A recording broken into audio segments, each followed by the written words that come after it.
বিড়াল পালা কি জায়েজ? বিড়াল গৃহপালিত প্রাণী। ইসলাম বিড়ালকে সম্মানিত প্রাণী বলে স্বীকৃতি দিয়েছে। পরিষ্কার পরিচ্ছন্নতার জন্য প্রশংসিত এই প্রাণী। এজন্যই প্রকৃত পোষা প্রাণী হিসেবে দেখা হয় বিড়ালকে। ইসলামে বিড়াল পালনের উপকারিতা। বিড়াল লালন পালনে ইসলামে কোনো অসুবিধা নেই। বিড়ালকে পর্যাপ্ত খাদ্য পানীয় সরবরাহ করতে হবে। বিড়ালের প্রতি যথাযথ দয়া অনুগ্রহ দেখাতে হবে। বিড়ালের কোনো ধরনের কষ্ট দেওয়া যাবে না। পরিষ্কার ও পরিচ্ছন্নতার প্রতি লক্ষ্য রাখতে হবে। তবে মানুষকে মূল্যায়ন না করে পশুর পিছনে অধিক অর্থ ব্যয় করা অনর্থক খরচ হিসেবে ধরা হবে। এটা মাকরুহ, আর মাকরুহ একটি গুনাহ। বন্য পাখিদের আটকে না রেখে তাদের মুক্ত করে দেওয়া উত্তম। বিড়াল নিয়ে হাদিস। হজরত কাসবা বিনতে কাব ইবনে মালিক রাদিয়াল্লাহু আনহা বলেন, আবু কাতাদা রাদিয়াল্লাহু আনহু আমার কাছে আগমন করলেন। আমি তার জন্য পানি ভর্তি একটি উজুর পাত্র উপস্থিত করলাম। এ সময় একটা বিড়াল তা থেকে পানি পান করল। তিনি ওই বিড়ালটির জন্য পাত্রটি কাত করে দিলেন, যাতে সে বিনা বাধায় পান করতে পারে। কাসবা রাদিয়াল্লাহু আনহা বলেন, তখন আবু কাতাদা রাদিয়াল্লাহু আনহু দেখলেন আমি তার দিকে অবাক হয়ে তাকিয়ে আছি। তিনি বললেন, হে ভাতিজি, তুমি কি আশ্চর্য বোধ করছো? আমি বললাম, হ্যাঁ। তিনি বললেন, রাসূল সাল্লাল্লাহু আলাইহি ওয়াসাল্লাম বলেন, এরা পবিত্র প্রাণী। এরা তোমাদের আশেপাশে বিচরণকারী এবং বিচরণকারিণী। হাদিস নাসাই।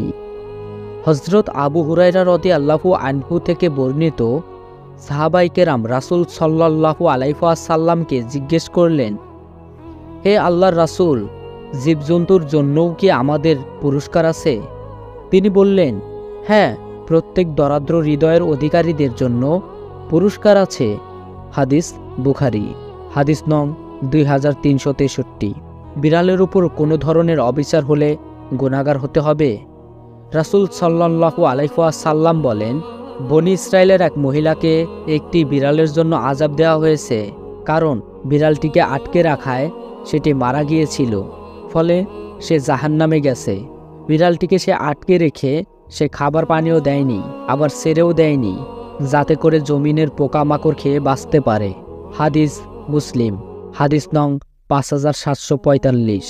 পশু পাখি সহ আল্লাহর যে কোনো সৃষ্টির প্রতি দয়া করলে মহান আল্লাহও দয়া করেন, অজস্র সওয়াব নাজিল করেন। হযরত আব্দুল্লাহ ইবনে ওমর রাদিয়াল্লাহু তাআলা আনহু থেকে বর্ণিত, রাসূল সাল্লাল্লাহু আলাইহি ওয়াসাল্লাম বলেন, দয়াবানদের ওপর দয়াময় আল্লাহও দয়া করেন। তোমরা জমিনের অধিবাসীদের প্রতি দয়া করো, তাহলে যিনি আসমানে আছেন তিনি তোমাদের প্রতি দয়া করবেন। সুনান আবু দাউদ। হাদিস নং 5941। আরেকটি হাদিসে বর্ণিত হয়েছে, সাহাবীরা প্রশ্ন করলেন, হে আল্লাহর রাসূল, পশু পাখিদের মধ্যেও কি আমাদের জন্য সওয়াব রয়েছে? তিনি বললেন, প্রতিটি তাজা কলিজায় সওয়াব রয়েছে। হাদিস বুখারী। হাদিস নং 3667। হাদিস মুসলিম। হাদিস নং 2245। এছাড়াও রাসূল সাল্লাল্লাহু আলাইহি ওয়াসাল্লাম নিজের ওজুর পাত্র থেকে বিড়ালকে পানি পান করানোর কথা হাদিসে উল্লেখ রয়েছে। হযরত আবু হুরায়রা রাদিয়াল্লাহু তাআলা আনহু এর বিড়াল প্রীতির কথাও প্রসিদ্ধ। হযরত আবু কাতাদা থেকে বর্ণিত, তিনি বলেন, রাসূল সাল্লাল্লাহু আলাইহি ওয়াসাল্লাম বলেছেন, নিশ্চয়ই বিড়াল নাপাক নয়, কারণ এটি এমন প্রাণী যা তোমাদের আশেপাশে অধিক পরিমাণে বিচরণ করে থাকে। হাদিস তিরমিজি। হযরত আব্দুল্লাহ ইবনে ওমর রাদিয়াল্লাহু তাআলা আনহু বিড়ালের উচ্ছিষ্ট পানি দ্বারা উযু করতে অপছন্দ করতেন। মানুষের ক্ষতি করলে বিড়াল মারা জায়েজ? অনিষ্টকারী বিড়াল মেরে ফেলা জায়েজ, কেননা হাদিস শরীফে ক্ষতিকর প্রাণীকে মেরে ফেলার বৈধতার কথা এসেছে। ক্ষতিকারক বিড়ালকে মেরে ফেলা জায়েজ, তবে পিটিয়ে মারা যাবে না, কেননা এর মাধ্যমে প্রাণীর বেশি কষ্ট হবে। উচিত কষ্ট কম হয় এমন কোনো পদ্ধতি অবলম্বন করা, যেমন ধারালো অস্ত্র দ্বারা জবাই করে দেওয়া। বিড়াল বেচাকেনা করা যাবে? ইসলামে বিড়াল বেচাকেনা না করতে উৎসাহিত করা হয়েছে। একে নাজায়েজ বলা হয়েছে, তবে উপহার হিসেবে দেওয়া নেওয়া করা যায়। মালিক যদি দাবি না করে তাহলে নিজেই নিয়ে নেওয়া যায়।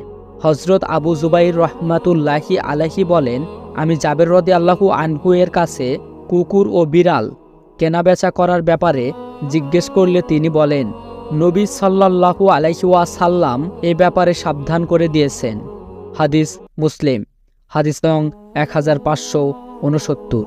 হযরত জাবির ইবনে আব্দুল্লাহ রাদিয়াল্লাহু আনহু বলেন, রাসূল সাল্লাল্লাহু আলাইহি ওয়াসাল্লাম কুকুর ও বিড়ালের বিক্রয়ের মূল্য গ্রহণ করতে নিষেধ করেছেন। আবু দাউদ, হাদিস নং 3479। কালো বিড়াল নিয়ে হাদিস।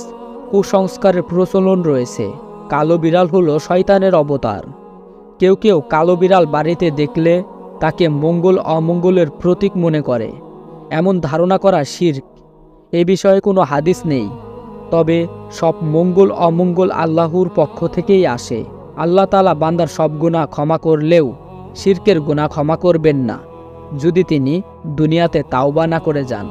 আল্লাহ তাআলা বলেন, নিশ্চয়ই যে ব্যক্তি আল্লাহর সঙ্গে অংশীদার সাব্যস্ত করে, আল্লাহ তার জন্য জান্নাত হারাম করে দেন আর তার চির বাসস্থান হবে জাহান্নাম। সূরা মায়েদা আয়াত 72। আল্লাহ তাআলা আমাদের ইসলামের সঠিক জ্ঞান দান করুন, আমিন। আজ এই পর্যন্তই। আল্লাহ তাআলা আপনাদের সবাইকে ভালো রাখুক। আরও এরকম সুন্দর সুন্দর ভিডিও দেখার জন্য চ্যানেলটি সাবস্ক্রাইব করে রাখুন এবং যারা ফেসবুক পেজ থেকে দেখছেন পেজটি ফলো দিয়ে পাশে থাকুন। আসসালামু আলাইকুম।